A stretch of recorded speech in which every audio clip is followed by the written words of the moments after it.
కీర్తనల గ్రంథము 92:12.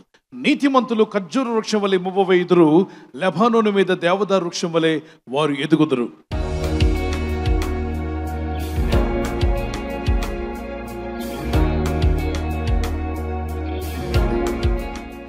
ఎవరా నీతిమంతులు? యేసుక్రీస్తు రక్తము నీతిమంతుని యొక్క రక్తము. ఆయన నీతిమంతుడు. ఆయన రక్తంలో కడగబడిన వారందరూ ఎవరవుతారు? నీతిమంతులు అవుతారు. నీతిమంతులు ఖర్జూర వృక్షం వలె మువ్వవేయుదురు. ఆ ఖర్జూర వృక్షం ఏంటి, దాని పరిస్థితులు ఏంటో మనం తెలుసుకుందాం. తర్వాత దేంతో పోల్చాడు? లెబానోను మీద దేవదారు వృక్షం వలె. దేవదారు వృక్షము అనేది ఉంటుంది, దాంతో పోల్చాడు. 2 వృక్షాలతో పోల్చాడు. వీటి గుణాలేంటో మనం చూద్దాం. ఖర్జూర వృక్షాలు ఎడారిలో ఎదుగుతాయి. ఎడారిలో నీరుండదు, వాతావరణం సరిగా ఉండదు. ఏ పూల మొక్క నాటినా అది చచ్చిపోదు. ఎంత మామిడి మొక్కలు నాటినా ఆ ఎడారి దాటికి తట్టుకోలేవు. ఎండ ప్రాంతంలోనే మామిడికాయలు వస్తాయి, మామిడి మొక్కలు ఉంటాయి. కానీ మరీ ఎక్కువ ఎడారి ప్రాంతంలో తీసుకెళ్లి మామిడి మొక్కను, ఎంత మంచి మామిడి మొక్కను నాటినా అది చనిపోతుంది. జామ చెట్లు చనిపోతాయి.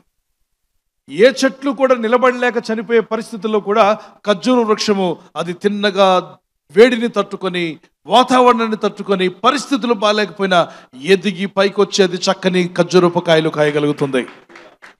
అందుకే దేవుడు అంటున్నాడు, దీంతో పోల్చాడు ఈ చెట్టుతో. ఎందుకు పోల్చాడు అంటే, దేవుని యందు భయభక్తి కలిగిన బిడ్డ, నీవు అనుకున్నట్టుగా పరిస్థితులు అనుకూలంగా లేకపోయినా, ప్రతికూల పరిస్థితుల్లో కూడా నీ జీవితాన్ని పైకి తెచ్చే దేవుడు నీకు తోడై ఉన్నాడు. ఆయన నీకు తోడై ఉంటే నువ్వు పైకి వస్తావు, నువ్వు దీవించబడతావు, నువ్వు ఆశీర్వదించబడతావు. నీ ఆఖర్లు నువ్వు జయించగలవు అంటే దేవుడు నీ ఆఖర్లు తీర్చగలడు.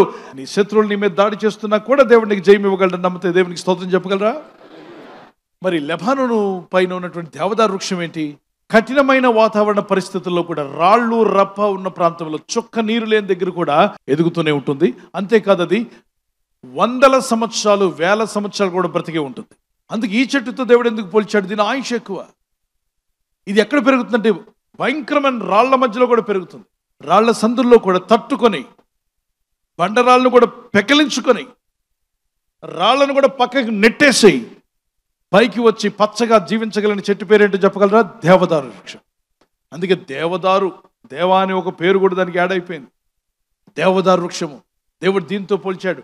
అంటే కఠినమైన పరిస్థితుల్లో కూడా, నీ చుట్టూ ఉన్న రాళ్ల వంటి పరిస్థితులు నీకున్నా, ఇబ్బందులున్నా, శోధనలున్నా, శ్రమలు నీకు ఎదురైనా, అన్ని అడ్లే ఆటంకాలే ఉన్నా, నీ దేవుని యందు విశ్వాసం ఉంచిన నిన్ను, నిరీక్షణ కలిగి ప్రార్థిస్తున్న నిన్ను విడిచిపెట్టకుండా ప్రభు ఉన్న దగ్గర నుండే లేవనెత్తి ఉత్సాహముగా నువ్వు పైకి వచ్చేలా దేవుడు చేయగలడు. నిన్ను ఉజ్జీవింపరచగలడు, నిన్ను అభివృద్ధి పరచగల శక్తిమంతుడైన దేవుడు. దేవునికి స్తోత్రం. Praise the Lord. అన్నీ బాగుంటే ఎదిగే మొక్క బాలేని పరిస్థితిలో చనిపోతుంది. వర్షాలు లేకపోయినా, నీరు లేకపోయినా అది బతికే ఉంటుంది. నీరు పోసేవారు లేకపోయినా అది బతికే ఉంటుంది. అన్ని కఠినమైన రాళ్ల నుండి కూడా అది బయటికి తట్టుకొని రాగలుగుతుంది. రాళ్ల వేడిని తట్టుకుంటుంది. కఠిన హృదయాలు నీ చుట్టూ ఉండొచ్చు. శత్రువులు నీ వైపును కఠినంగా నీ పైన తీర్పులు తీరుస్తూ ఉండొచ్చు, విమర్శిస్తూ ఉండొచ్చు, నిన్ను బాధ పెట్టేవారు ఉండొచ్చు. నీ పరిస్థితులు కూడా రాళ్ల వలె ఉన్నాయేమో, నేను వీటిని జయించలేకపోతున్నా అంటున్నావా? దేవుడు నిన్ను పోల్చింది దేంతో అంటే దేవదారు వృక్షంతో. ఒక దేవదారు వృక్షంతో దేవుడు ఎందుకు పోల్చాడంటే, నువ్వు ఇతరులను రక్షించే వ్యక్తిగా ఉండబోతున్నావు, ఇతరులకు మేలు చేసే వ్యక్తిగా ఉండబోతున్నావు. నువ్వు బాగుంటావు, ఇతరులు కూడా బాగు చేస్తావు. దేవుడు నిన్ను ఆ విధంగా వాడుకోవాలని ఆశపడుతున్నాడు. కఠిన పరిస్థితుల్లో కూడా దేవుడు నిన్ను లేవనెత్తబోతున్నాడు. పరిస్థితులు బాగాలేకపోయినా దేవుడు నిన్ను చేయి విడవక లేవనెత్తే గొప్ప దేవుడు. నమ్మిన వారు దేవునికి స్తోత్రం చెప్పగలవా? కష్టమైనా, కన్నీరైనా, దిగులైనా, బాధలైనా, కష్టమైనా, కన్నీరైనా, దిగులైనా, బాధలైనా, నీతోనే ఉంటానిలా యేసయ్యా, నీలోనే ఉంటానిలా యేసయ్యా, నీతోనే ఉంటానిలా యేసయ్యా, నీలోనే ఉంటానిలా యేసయ్యా. కష్టమైనా, కన్నీరైనా, దిగులైనా, బాధలైనా. ఒకవేళ నీ పరిస్థితి జైల్లో ఉన్నట్టుగా, ఇబ్బందుల్లో, కష్టాల్లో, శోధనలో ఉన్నావా? దేవుని విశ్వాసం నుంచి ప్రార్థిస్తూ ఉండగా, ఏ స్థితిలో ఉన్నా నిన్ను లేవనెత్తే దేవుడు నీకు ఉన్నాడని నమ్మిన వారు దేవునికి స్తోత్రం చెప్పగలరా? తప్పనిసరిగా ఈరోజు కష్టాల్లో ఉన్నవారు నాకు కనబడుతున్నారు, ఇబ్బందులు ఉన్నవారు కనిపిస్తున్నారు, కన్నీళ్లు కరుస్తున్న వారు కనబడుతున్నారు, గుండె భారంతో ఉన్నవారు ఉన్నారు, బ్రతుకులో ఎందుకు నా జీవితం ఇలా అయిపోయిందని బాధపడుతున్నారు. ఏ స్థితిలో ఉన్న దేవుడిని దేంతో పోల్చాడంటే కఠినమైన రాళ్ల మధ్యలో ఎదిగినటువంటి దేవదారు వృక్షం వలె, ఎడారిలో కూడా పైకొచ్చి కాయలు కాసేటువంటి ఫలించేటువంటి ఖర్జూర వృక్షం వలె దేవుడిని జీవితాన్ని అద్భుతంగా ఆశీర్వదించబోతున్నాడు. దీవిస్తాడు, ఆశీర్వదిస్తాడు, లేవనెత్తుతాడు, బలపరుస్తాడు. నిన్నే కాదు, నీ పిల్లలు, నీ భవిష్యత్తు కూడా దీవించబడుతుంది. ప్రార్థన చేసుకుందాం. ప్రభా, నీ కృపలోనే ఎదగాలని ఆశపడుతున్నాను.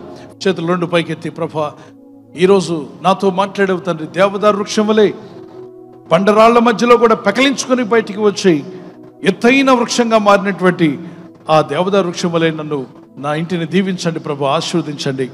నీతిమంతులుగా నన్ను మార్చావు, నీ రక్తంలో నన్ను కడిగావు తండ్రి. నా పరిస్థితి బాలేదు, కానీ నా దేవుడు నన్ను హెచ్చిస్తాడు, నన్ను లేవనెత్తుతాడు, నేను నమ్ముచున్నాను ప్రభా. ఈ ప్రజలు చేస్తున్న ప్రయత్నాలు ఫలింపచేయండి. ఈరోజు ప్రార్థించి ప్రయత్నించబోతున్న శంకుస్థాపన అయిన, గృహప్రవేశమైన, ఒక బిజినెస్ ప్రారంభిస్తున్నా, ఉద్యోగ ప్రారంభానికి వెళ్తున్నా, ఒక మంచి కార్యక్రమాన్ని ప్రారంభిస్తుండగా, నేను వారి బిడ్డల వివాహం కొరకు ప్రయత్నాలు చేస్తుండగా, వారు చేస్తున్న ప్రయత్నాలు ఫలించలాగున మీ దూతలుగా ఆజ్ఞాపించండి. మీరు ఆజ్ఞాపిస్తే కార్యాలు జరుగుతానైనా ప్రభు. ఎవరైతే అనారోగ్యం, బలహీనత అనే అంధకారంలో వారి జీవితం ఉన్నదో అటువంటి వ్యాధి రోగాలను వెళ్ళగొట్టి ఈ వెలుగును ఉదయింపచేసి, నీ గాయపడిన హస్తంతో వారి క్రిటికల్ సిచ్యువేషన్ నుండి, వ్యాధి రోగముల నుండి, రోగ పడకల నుండి వారిని లేవనెత్తి స్వస్థపరిచి నీ సాక్షిగా వారిని వాడుకోరాయినా.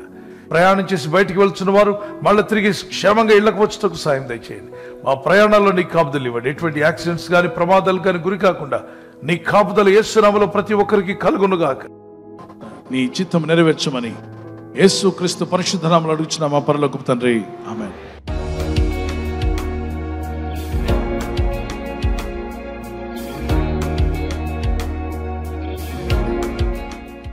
బర్త్డే జరుపుకున్న వారికి happy birthday to all.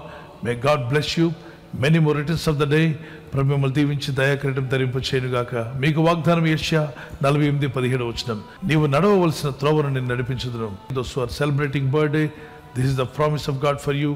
He directs you in the way you should go. మీరు వెళ్ళాల్సిన మార్గాన్ని దేవుడు మీకు డైరెక్ట్ చేసి నడిపించునుగాక. ఆమేన్. Praise the Lord. మరి వెడ్డింగ్ యానివర్సరీ జరుపుకునే happy anniversary. Many more returns of the day. God bless you. ప్రభు రాకడ ఆలస్యమైతే మీరు silver jubilee, golden jubilee, platinum జరుపుకునే కృప కూడా దేవుడు మీకు దయచేయునుగాక. నేను మీకు ఖ్యాతిని, మంచి పేరును తెప్పించుదును. I will give you honour and praise. జెఫన్యా 3:20 వచనం. ఈ వాగ్దానాన్ని బట్టి దంపతులని మిమ్మల్ని దేవుడు దీవించి ఒకరి పట్ల ఒకరు ప్రేమానురాగాలు పెరిగినట్లు, love and affection may increase between husband and wife. Nothing in the world can come with you but show your love and affection. They will never forget. May God bless you. ఒకరి పట్ల ఒకరు సహనము, ప్రేమ కలిగి ఉండేవారుగా ప్రభు మీ కుటుంబాలను ఆదర్శ దంపతులుగా మార్చునుగాక. ఆమేన్. God bless you.